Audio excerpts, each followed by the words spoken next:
Today we're going to be looking at the Minu, the ultra-compact travel stroller from Uppababy. Uppababy has a tendency towards pretty robust engineering, and this trend has definitely continued with the Minu, making it one of the sturdiest and best driving strollers in its class. Let's kick off with some stats. The Minu clocks in at 52 by 29 by 58 centimeters folded down and weighs 6.7 kilos, which is slightly on the heavy side for an ultra-compact, but only by a kilo or so.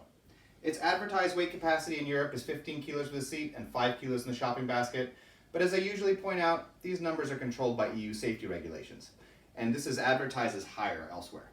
We'll make a few notes on comfort of use, both for you and your child, before moving into the mechanics. As far as your child goes, the seat and canopy are on the larger side of the ultra-compact market, and the textiles consist of multi-layered, high-quality fabrics that are well padded. The reclining position is a bit shallower than one finds on a lot of competing strollers, but is still sufficient for sleeping. To be honest, since the Minu doesn't have an adjustable leg rest, I personally don't think it needs a full recline. There are several other ultra-compact models that do incorporate a full recline without an adjustable leg rest, and the way this positions your child always looked really awkward to me. As far as your own comfort is concerned, the Minu is super easy to fold and unfold, just a single step in both cases, though I would recommend tightening up the recline of the seat before folding it down to keep the seat back from flapping around. Like the Baby Zen, the Minu incorporates a shoulder strap for carrying it around when folded, which I've always found to be such a useful innovation that I've never understood why all ultra-compacts don't include it. While small by nature, the Minu does feel a little bit bulkier to carry than a lot of the competition, a result of the manner with which its various metal struts fold atop each other in a four-tiered accordion-like box.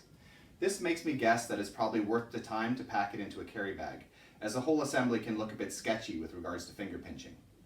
The shopping basket is large and accessible, though the flip side of this is that you have to pack your stuff in it in such a way that it doesn't fall out when you're going up curbs.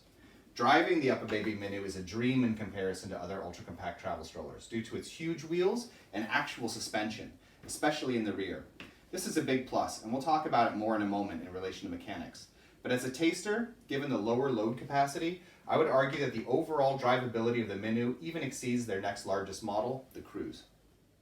Okay, we're going to talk mechanics now, and we're going to start with how the Minu folds. So the Minu has a double button activation point at the top with a wire running down the inside of either side, which pulls on an entirely metal mechanism on either side here. And this is the only real locking point in the fold of the Minu. There are several hinged points as well, here and here, as well as in the construction of the underslung shopping basket, but the only real locking point is here. Now, on a lot of strollers, having such a setup is a weakness, but I have noticed with Uppababy, because they do this on the Cruise and the Vista as well, they really don't play games with incorporating strong metal in all of their locking mechanisms. And they're actually really good at robustly engineering the locking mechanisms because of this. So I'm just going to give you a little bit of a demonstration of how this works. I'm going to pull in on these buttons and pull it down. And what is actually happening inside here is that you have a very thin rectangular well on one of these pieces, and on the other, the wire pulls out like a metal rectangle that is actually quite small, but because it is made of metal and everything around it is metal as well, and the angle at which it slides in is straight, this means that all of the pressure from all the kinetic energy as you drive the stroller is being pushed down on the top of this metal rectangle, and thus it actually has tremendous tensile strength against that kind of kinetic energy of going over bumps and stuff, because it's not actually getting pressed in from the sides where we have the flat point and not have that sort of depth. The sides are all protected because it's riveted together and it's all made of metal. So again, as with their larger models, I really think that Uppababy has nailed down the engineering of making a very robust folding mechanism on their stroller. Okay, let's have a little bit of a closer look at the rear frame, which is one of my favorite parts of this stroller for two reasons. Number one, it highlights the larger wheels. The wheel size, in addition to suspension, is going to be the number one factor in how well a stroller is going to perform when you're not dealing with rolling on flat surfaces, of course. It just allows you to get over bumps, and then while you're going over that bumpy terrain, the suspension helps to protect, of course, your child and the physical structure of the stroller against wear. So in terms of wheel size, it has really, really large back wheels in comparison to a lot of the competition. And in relation to suspension, it's one of really the only ultra compacts that has such a heavy duty dedicated suspension unit. Both of these have very heavy duty springs. It's so good you probably can't even see it on camera when I push, but this is just a large suspension unit. This would be a decent suspension unit on a stroller that was like twice the class in terms of size and weight. So that's real positive. As far as the brake system goes, I've never really been a big fan of Uppababy's brake systems. They try to do that flip-flop friendly thing, which really adds a lot of unnecessary complexity, in my opinion, to a stroller. So you have like the one pedal to turn the brake on, one pedal to turn the brake off, so that you never actually have to flip up with your flip-flop, right, with your toes. And there's a wire running then through here. With the wire, there is no adjustment screw, which means that over time you can wind up, if you have like any kind of rocks or any sort of like rust issues or anything, you can wind up with the inside wire pulling at a like kind of at a different strength than the outside housing, and then you can wind up having some problems. And this is one of the reasons why you're supposed to put, in my opinion, you're supposed to put an adjustment screw on a brake wire anytime you have it. Somewhere that is accessible so that people can adjust for changes in the internal environment with the brake line over time. Now, on the other hand, it is a very simple brake wire. From what I can see, it's not actually a spring-loaded brake system in relation to the wire itself. And if it does go bad, you can actually open it up here and detach the wire and then replace the entire wire. It just pulls in underneath the buttoned-in shopping basket. So brake system wise, I'm not super happy with it, but I feel it more than makes up for it as far as the engineering of the suspension and the back wheels. Okay, we'll look at the front frame then. At 6.5 inches, the front wheels are actually also quite large in comparison to a lot of the competition. On a stroller of this size, I think that front wheels are far more important. In fact, strollers of most sizes that have swivel wheels, front wheels are in a way more important than the back wheels, because that's your like first point at which you're getting up over things, and it makes a big difference if you have a bit larger front wheels. There is no swivel lock on the front element. That's not always necessary.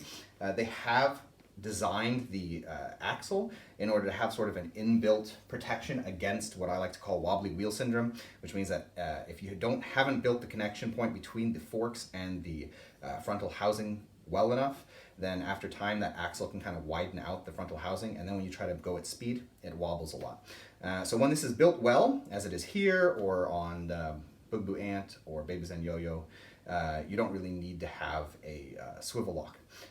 Although I think the Ant might have a swivel lock, I'd have to check again. But in any case, this one doesn't, and it doesn't really need it, and I'll show you why. You can remove the front wheels. It's not super easy. You take a flathead screwdriver and you just pop it in and pull it out. So if you look at the way this axle is built, it locks in at the top here, but it also has this raised plastic ridge here, which is going to plug into like an additional widened out point at the bottom. Right? So that means that really this axle is being held in relation to its like horizontal movement in two places. It's being held at the top and it's being held at the bottom because of that extra plug construction. If you watch our review on the Ant, this is exactly the opposite point at which it's being held and plugged than it is on the Ant, but both essentially function the same way by having this sort of fail-safe against that axle being able to just kind of move around as it will when you're going and force damage to the channel for the axle itself. Last note on the front end then, it also has suspension. This is a very common style of suspension for front forks on swivel wheels, but it's quite good. So A+ on the front frame as well. Okay, so if it's such a great stroller, robustly engineered, big wheels, built to last, why don't you see the Minu everywhere? Why hasn't the Minu come to completely dominate the ultra-compact travel stroller as cabin luggage market? Well, unfortunately, it's because they cheated. You see, on Uppababy's site, they write, quote, Uppababy has conducted fit testing of the Minu as carry-on luggage throughout various stages of development. We cannot guarantee the Minu will fit in all overhead compartments, as they vary by aircraft and model year. Now, one can take this statement to mean that they've checked with the airlines regarding what their standard guidelines are for their customers, which is how I took it at first, before doing some research. Or you can take this to mean that they ascertained the actual dimensions of most overhead luggage compartments and made sure the stroller will fit. At this point, I'm pretty sure it's the second case. I've heard a lot of people say that the Minu will work as cabin luggage on some airlines, but not all. And I'm really curious to hear which airlines they're talking about, because I haven't found any yet. Not when it comes to posted guidelines, that is. Again, it will most likely fit, and most airline personnel are trained to be as accommodating as possible. But since it doesn't meet the guidelines, using the Minu as a carry-on ultra compact means there's always a chance you will have to be that dude. You know, the one who has to stand at the check-in desk and pretend they didn't know it wouldn't fit? Worst case scenario, you can always check it, of course. It's really a question of whether a little bit of insecurity at the airport is worth having such a strong and drivable stroller when you finally reach your holiday destination. In any case, we hope this video has been interesting to you. And if it has been, we ask that you subscribe, as it helps us continue making videos in the future. Thank you.